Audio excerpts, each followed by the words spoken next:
Bem-vindos ao Pod Escândalas, o podcast que surgiu de um projeto inovador da empreendedora Nádia Pinheiro. Essa é a terceira edição. Já conversamos sobre a infância, a adolescência e o período na universidade. E nesta edição vamos falar um pouco sobre a trajetória profissional da Nádia. Não é isso, Nádia? Exatamente. Obrigada, Sabrina, por estar comigo aqui nessa É jornada. um prazer. E eu gostaria de saber logo de cara como você iniciou no mercado de trabalho. Nossa, mais uma história aí para a gente se deliciar, né? Eu entrei na faculdade e 2 meses depois eu conquistei a minha primeira oportunidade de emprego. Naquela época, a gente fazia um currículo, tirava xerox e saía distribuindo literalmente de porta em porta, né? Porque não tinha essa facilidade da tecnologia. A gente fala assim naquela época, mas é ano 2000 e realmente houve uma evolução tecnológica muito grande, E muito rápida, né? muito rápida, né? Mas naquela época era exatamente assim. Então eu comecei a trabalhar, eu trabalhava numa empresa de material ótico, né? E eu era totalmente imatura ainda, eu não tinha noção do que era o trabalho numa empresa, nem com outras pessoas, nem a magnitude que aquilo ia ter na minha vida. Mas eu comecei como vendedora, né, de produtos ópticos e eu não tinha noção do que era aquilo. Eu precisava vender para as grandes distribuidoras. E se eu vendesse alguma coisa errada, ia impactar, né, diretamente no cliente final.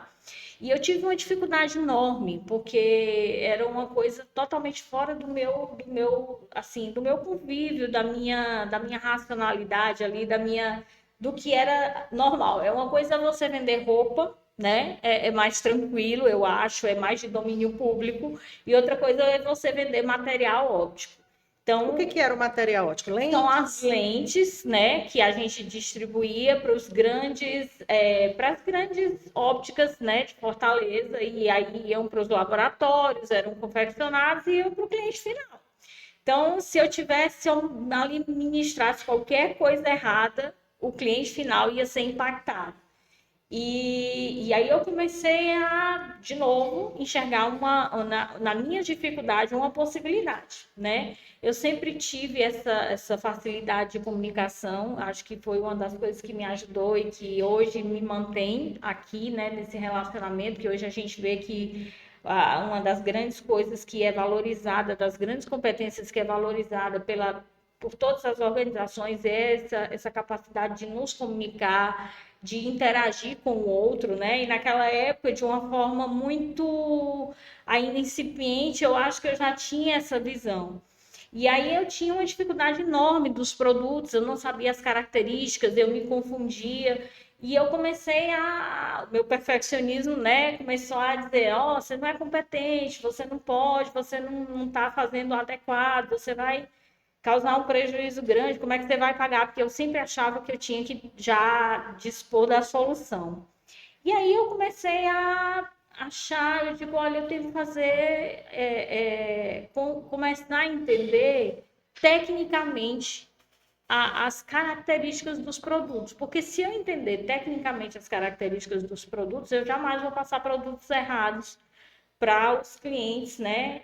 E vai E passar não mais vou ter mais credibilidade, segurança. credibilidade, segurança. Então eu comecei a pedir material técnico dos fornecedores, que foi uma coisa inovadora na época, né? Ninguém fazia isso, nenhuma outra vendedora fazia isso.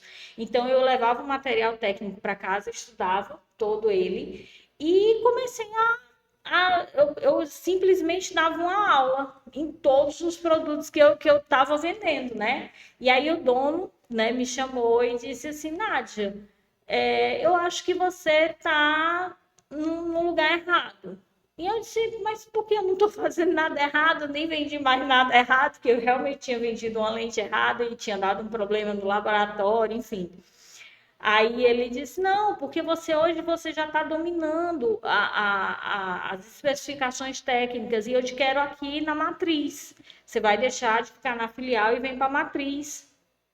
e vai me ajudar no processo de compra dos produtos. Olha só. Então, olha só, como uma aparente bobagem, né? Uma ideia que eu tive para me resguardar, na verdade, me possibilitou um alcance de um cargo muito maior em pouquíssimo tempo dentro da organização. Isso quer ser proativo, né? Porque ninguém te pediu para estudar os conteúdos técnicos. Não, foi uma ideia que eu tive, na verdade, para tentar resolver um problema meu ali, que eu não estava conseguindo entender como é que aquela lente era para aquele cliente, para aquele produto, enfim, todo o processo. E aquilo, na verdade, me gerou uma oportunidade, né? E a partir daí, como foi nesse novo cargo, nesse novo desafio? E aí graças a Deus, eu fiquei ainda um período significativo na empresa, mas eu sempre tive aquela coisa do crescimento, né? A vontade de crescer, e aí eu vi que era uma empresa ainda numa estruturação diferente da que eu queria, e eu resolvi seguir adiante. Porque eu acho que vale muito a pena você realmente seguir os seus sonhos, seguir o que você acredita. E desde essa época, eu acho que tudo que a gente se propõe a fazer, a gente tem que fazer bem feito. Então, quando você se propõe a fazer e faz bem feito, dá o seu melhor, as coisas vão surgindo, as oportunidades vão surgindo. E aí eu fui cada vez mais galgando, né, oportunidades maiores, com mais desafios, com mais responsabilidades, e fui me colocando no mercado, né, até chegar onde eu estou hoje, mas sempre nessa coisa de você ir buscando oportunidades, de ir alicerçando o seu conhecimento. E assim, acho que uma das grandes lições aprendidas desse período é a gente aprender com quem está perto, né? Eu acho que quando você se permite até ser criticado, quando você permite o outro dizer, olha, você não acertou nisso, você precisa melhorar nisso, eu acho que a gente vai oportunizando coisas maiores. Então, essa troca que a gente tem, né, de um gestor com mais experiência, de uma empresa maior, com maiores desafios, ela é muito válida quando você está aberto a isso. Você passou por várias empresas de diferentes segmentos, né, Nádia? Isso demonstra o quê? Que você não tinha medo de mudar o desafio, o foco, ou que realmente as experiências não estavam dando certo? Eu acredito que o medo e coragem são duas palavras que andam muito juntas, né? Então, a partir do momento que você se livra do medo, das oportunidades que você vai galgar, a coragem chega e você se instala e você segue. Então, eu realmente não tinha um medo de ousar, porque eu sempre fui uma pessoa muito, digamos assim, estratégica, né, nesse ponto. Eu dizia assim, se eu tiver com as minhas contas pagas, eu posso ousar, eu posso ir além, eu posso me permitir buscar novas oportunidades, por mais que eu não fique nelas. Porque quando você vai para uma empresa, você tá é uma via de mão dupla. Você pode ficar ou não, tem um período de experiência. Então, naquela época, é claro que o mercado de trabalho tinha uma dinâmica diferenciada, né? A gente precisava realmente estar trabalhando para conseguir novas oportunidades. Então, o medo, ele não cabia naquele momento. Ele tinha que ser um sentimento, uma palavra que não era parte do meu vocabulário, porque se eu tivesse dado asas ali para o meu medo, né, eu tinha permanecido no primeiro patamar que eu estava.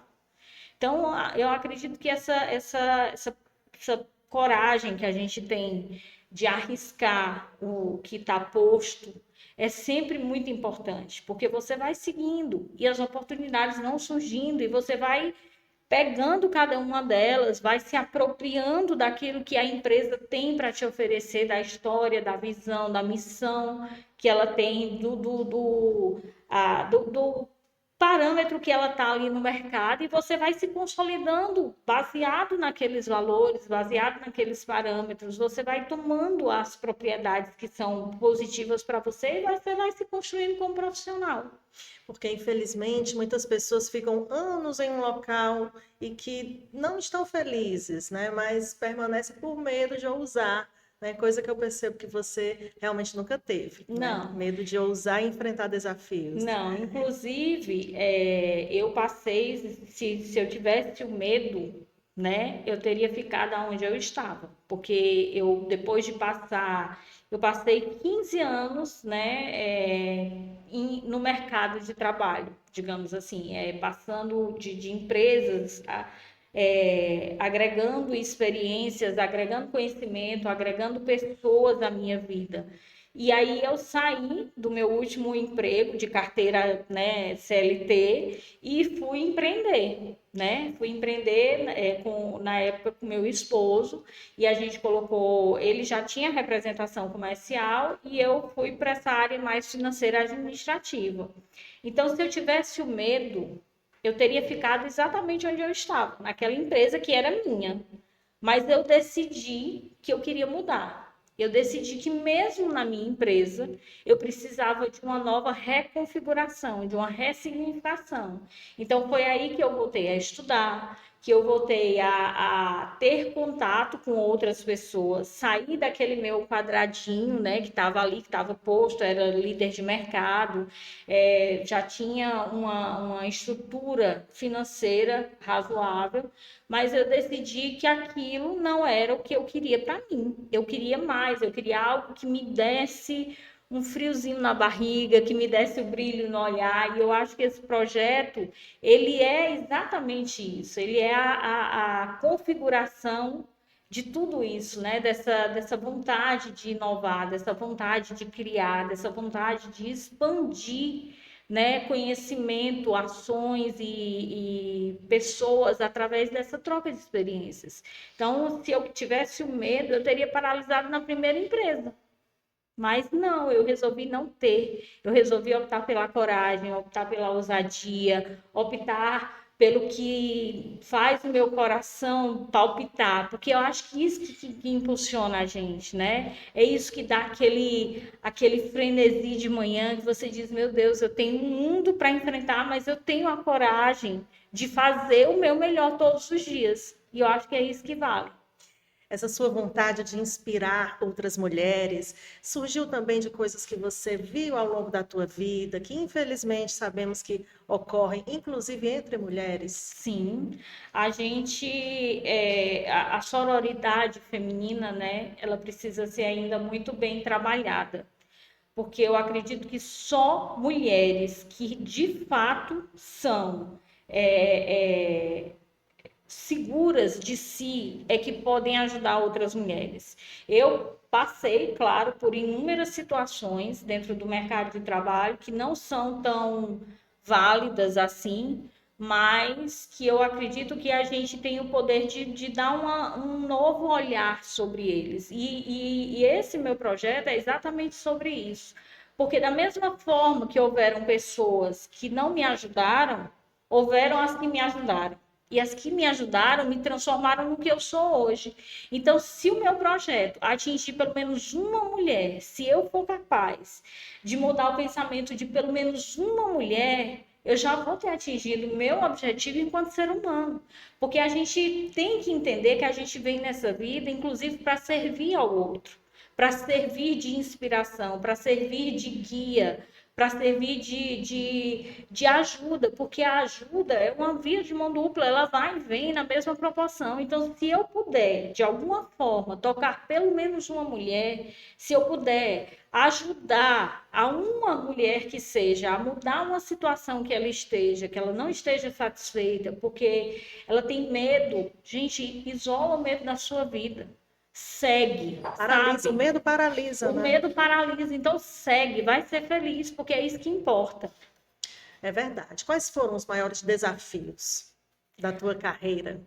Inúmeros, assim, por exemplo, eu voltei a trabalhar quando meu filho tinha 2 meses de vida. Eu não pude sequer ter a licença maternidade. né? Como assim não te deram a licença? Não, é porque, na verdade, eu estava de novo por né, num momento financeiro complicado e eu precisava garantir o sustento do meu filho. Então, eu precisei voltar ao mercado de trabalho por 2 meses. Meu filho tinha 2 meses de vida.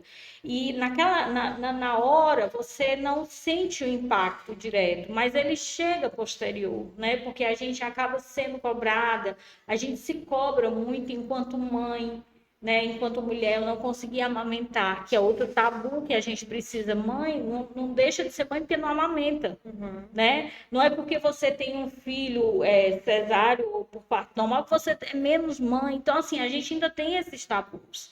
E depois de muito tempo, eu fiquei achando que eu não conseguia amamentar, então eu não era uma mãe completa, eu deveria ter ficado mais tempo com meu filho, mas tudo é uma questão de circunstância, né? Eu não podia ficar. Então, de certa forma, fui obrigada a voltar ao mercado de trabalho. Inclusive, essa é uma decisão em benefício do filho, Do né? filho, né? Então, a gente fica naquela coisa de não saber exatamente o que fazer. Eu estou fazendo o que é melhor para ele, eu não estou fazendo. A minha filha, do mesmo jeito, a minha filha, eu já estava na minha empresa. Olha que ironia do destino, né? De certa forma, eu teria a oportunidade de tirar ali uma licença maternidade tranquila, sossegada, mas não, porque o empreendedorismo também tem disso, né? Ele, de certa forma, aprisiona, escraviza um pouco mais, porque você, no começo de uma empresa, de um negócio, você muitas vezes tem que colocar a mão na massa, você tem que ser o operacional, tático e estratégico, então você não tem como estar ali direcionando para outras pessoas fazerem. Então, hoje eu vejo, por isso que eu falo muito a questão para as mulheres, principalmente, do equilíbrio, né? A gente precisa ter o equilíbrio. O financeiro é extremamente importante, ele dignifica a nossa vida, ele resguarda, mas o entorno emocional, né? Ele precisa também ser muito equilibrado para que a gente possa seguir sem tantas cobranças, sem tantos pendências emocionais, né? Porque hoje a mulher ela passa muito por essa situação. Não, ela tem que ser, ela tem que desempenhar todos os papéis de forma perfeita. Então eu estou me livrando desse título do perfeccionismo. Não é fácil, porque é uma vida inteira acreditando que o perfeccionismo é a solução, é o sistema, é tudo que a gente deve perseguir. E não, hoje eu estou revendo todos os meus conceitos. Então, se eu tivesse medo, eu teria paralisado, eu não teria revisto nada, eu não teria feito o que eu fiz, eu não estaria onde hoje eu estou. E eu não conseguiria alcançar os sonhos que eu estou alcançando. Qual foi o start para esse momento de, peraí, tá tudo muito em excesso, eu tenho que dar uma parada e ao mesmo tempo não desistir dos meus sonhos? Qual foi o start nessa busca do equilíbrio? Olha, Sabrina, eu estava numa prisão psíquica, né? Eu era extremamente máquina. Eu processava informações o tempo todo. Eu era aquela pessoa que dava resultados, eficiência, eficácia ali, é, produzindo 1.000 por hora. Eu entrava no escritório às vezes 4 da manhã, saía meia-noite. Eu trabalhava de domingo a domingo. Eu não tinha tempo de qualidade com os meus filhos. E aí uma hora eu passei num espelho da minha casa e eu não me reconheci, eu não reconheci os meus olhos, porque eu acho que o olhar, ele transmite a essência do ser humano. E eu não me reconheci. Aí aquilo já foi um choque para mim. Eu disse, meu Deus, eu não sei quem eu sou, eu não me reconheço mais, eu não converso mais com as pessoas. Eu estava o home office, ele tem o lado bom e o lado ruim. Eu experimentei o lado mais difícil, porque eu estava isolada num ambiente sem contato com ninguém, sem falar de verdade com ninguém. Eu até tinha perdido a habilidade de falar. E aí eu disse, tem alguma coisa errada nisso. Em 2021, isso eu comecei no empreendedorismo próprio, né, no home office, em 2014. Então, até 2024, são 10 anos aí, Sim, 10 anos. ferrenhos de uma luta diária, né? Mas aí veio a pandemia, piorou muito mais. Para as mulheres, então, é uma sequela emocional que a gente precisa trabalhar, precisa contextualizar isso dentro da nossa vivência, né? Então, aí veio a pandemia e em 2021, meu filho sofreu um acidente, né, de bicicleta. Eu querendo tirar ele do mundo da tecnologia, ensinei a andar de bicicleta e ele sofreu um acidente. Ele quebrou o maxilar aqui, Poxa quebrou o vida. braço, a perna e teve complicações neurológicas. E o médico olhou para mim e disse assim: "Você acredita em milagre?" Ali eu paralisei, porque eu pensei, eu disse, meu Deus, o que é que eu estou fazendo na minha vida? Né? Porque assim, se eu tivesse perdido meu filho ali, o que é que eu teria vivido com ele? Porque eu era aquela mãe fantasma. Eu só existia para determinadas funções específicas. Eu não tinha momentos com meus filhos. E aquilo foi um choque para mim, foi um divisor de águas assim, que foi um tapa na cara mesmo. E aí eu continuei, eu disse, não, eu comecei a repensar a minha forma, né? Eu disse, eu preciso dar uma parada, eu preciso começar a voltar a ser a Nádia mais leve, eu preciso voltar a ter histórias para contar com os meus filhos, eu preciso ter momentos de qualidade com eles. E aí em 2022, quando eu volto a estudar, que eu resolvo voltar a estudar, a minha filha tem uma sepse por negligência médica. Outro desafio. É grande. Esse foi absurdo, assim, porque eu saí da primeira aula da pós-graduação e eu fui direto internar minha filha, porque Quantos anos ela tinha ela nesse tinha momento? 5 na época.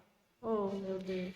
Então eu me senti culpada, eu me senti irresponsável por estar estudando, porque, né, a gente fica nesse contexto de situações que você se sente culpada. Eu disse, meu Deus, eu estou estudando e eu deveria estar com a minha filha. Mas isso você já tinha ressignificado um pouco a Um tua vida pouco, desde o acidente do filho. sim, Mas a já autocobrança volta, volta volta. com E você tudo, não né? consegue, assim, a vida da gente, ela é uma conexão de fatos e de situações. Você não consegue simplesmente parar, startar e dizer assim, ah, isso daqui eu não funciona mais para mim, isso daqui eu isolo. Não é assim. Sim.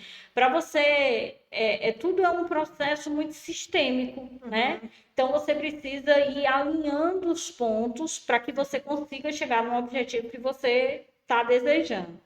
E aí a minha filha passou, né, por essa situação da sepse, que foi assim a situação mais devastadora da minha vida, sabe? Porque é risco de vida mesmo.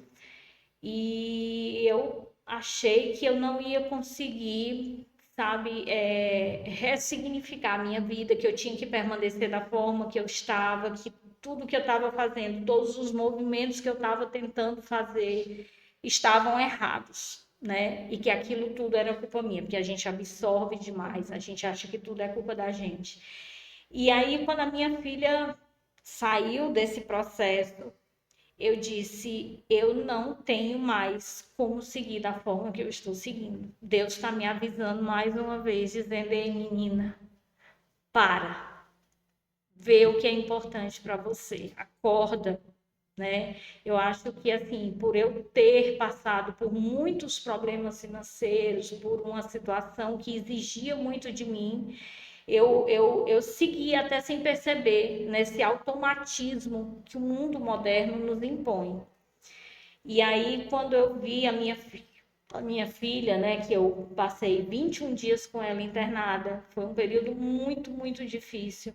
Aí não tem como, tem que parar Não, mesmo, aí trabalho, você, esquece. entre aspas, né? E aí você, mas eu disse, não, eu preciso parar. Eu preciso viver, eu preciso estar presente na vida dos meus filhos. E foi aí que começou essa revolução dentro de mim, porque aí eu comecei, aí foi onde eu renasci, a Fênix surge, né? Porque eu estava destruída, eu estava acabada, eu estava ali game over total. E aí eu resolvi que era a hora exata de eu recomeçar, de eu ressignificar a minha vida profissional e a minha vida pessoal. e estar mais perto, mais próximo, mais disponível para os meus filhos, não me rotular como eu estava me rotulando de mãe fantasma, né, que está ali só no hospital em momentos difíceis. Eu resolvi que eu queria ter momentos de verdade com os meus filhos. E isso é uma implicação que gera várias consequências em todos os aspectos, né? Porque você olha, as pessoas olham para você e dizem assim, ah, você vai deixar a sua empresa, você vai, de certa forma, abrir mão disso, né? Sair do comando, mas você precisa entender que você tem que ter a habilidade de também passar conhecimento para outras pessoas. E você se dispor a fazer coisas novas. Existe um mundo de possibilidades que eu estou criando agora que eu não teria se eu tivesse ficado onde eu estava, se eu tivesse ficado da forma como eu estava. E hoje eu me reconheço como ser humano de novo. Hoje eu estou me reconhecendo, eu olho no espelho e eu vejo meu olho brilhando. E isso não tem preço. E certamente seus filhos estão muito orgulhosos, né? Ah, com certeza. Eles me apoiam assim, profundamente. Meu filho de 16 anos, o Cauê, e a Letícia, né? Eles, a mamãe vai fazer, hoje ela vai gravar. Então, assim, já virou uma coisa da rotina deles, eles gostam, é aquele momento em que a gente ressignifica, né? Porque eu estou me ressignificando. Então, e ter o apoio deles é fundamental nesse processo. Parabéns, Nádia. Tua história de vida é incrível. Acho que daria um livro, viu? Ou um filme. A gente pode pensar nisso. Pode, com certeza. Obrigada, Sabrina. Mas sobre essa virada de chave que a Nádia já está falando, a gente vai falar no próximo episódio do Pod Escândalas, não é isso? Exatamente. E aí a gente vai falar um pouco mais também sobre o projeto, né? Esse que é direcionado para as mulheres, aproveitando aí toda a inspiração que a Nádia Pinheiro traz na sua história de vida. E a gente conta com vocês, hein?